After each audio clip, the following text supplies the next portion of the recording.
Hello student. Today we are going to learn a new song. This song is very famous song. This song has been completed 300 years.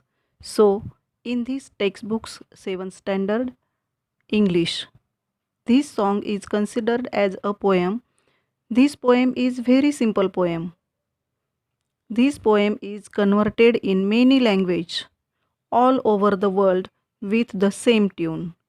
So, one of the great poet in Hindi translated this song English song to a Hindi song, and that song is, we all know it. The song is Hum Honge Kamayab. So, the tune of the Hum Honge Kamayab is same that is of We Shall Overcome. So it's very simple song to learn. विद्यार्थी मित्रांनो, आपण 2.1 we shall overcome ही कविता पाहणार आहोत आणि ही एक कविता प्रेरणा देणारी आहे. या कवितेमध्ये कवीने ज्यावेळेस USA सिव्हिल वॉर 1865 मध्ये ज्यावेळेस USA सिव्हिल वॉर झालं होतं त्यावेळेस हे गीत गायलं गेलं होतं आणि या गीतामधून, या प्रेरणादायी गीतामधून लोकांना आपले अधिकार प्राप्त व्हावेत यासाठी हे गीत गायलं होतं. आणि हे गीत आपल्याला काय सांगते आपण ते पाहूया. We shall overcome, we shall overcome, we shall overcome some days.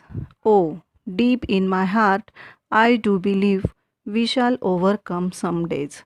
कवी म्हणतात आपण संकटावर मात करून पुढे जाऊ असा कवीला विश्वास आहे आणि आपण नक्कीच एक दिवस जिंकू असं कवी सांगत आहे आणि कवीला नक्की या गोष्टीवर विश्वास आहे. We walk hand in hand, we walk hand in hand, we walk hand in hand some days. Oh deep in my heart I do believe we shall overcome some days.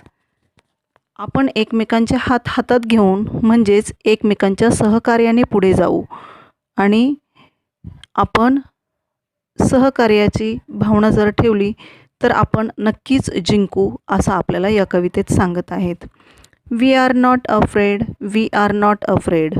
Afraid means भीती, घाबरणे. We are not afraid, we are not afraid, we are not afraid today. आज आम्ही कोणालाही घाबरत नाही.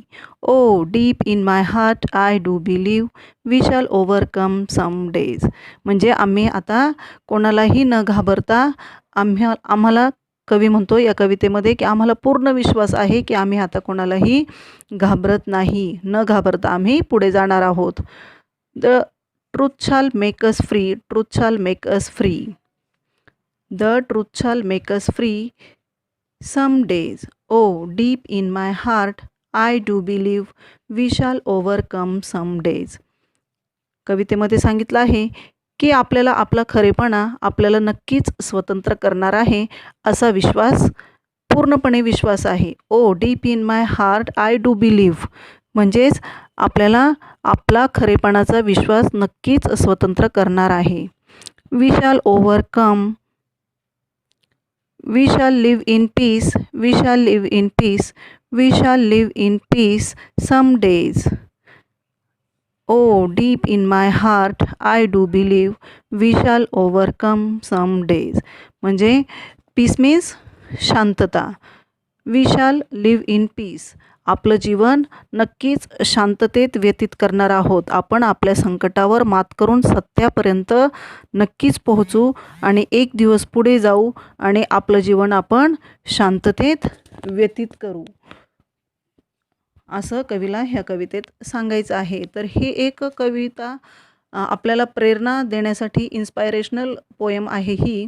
तर मग ही कविता अनेक भाषांमध्ये ट्रान्सलेट केलेली आहे.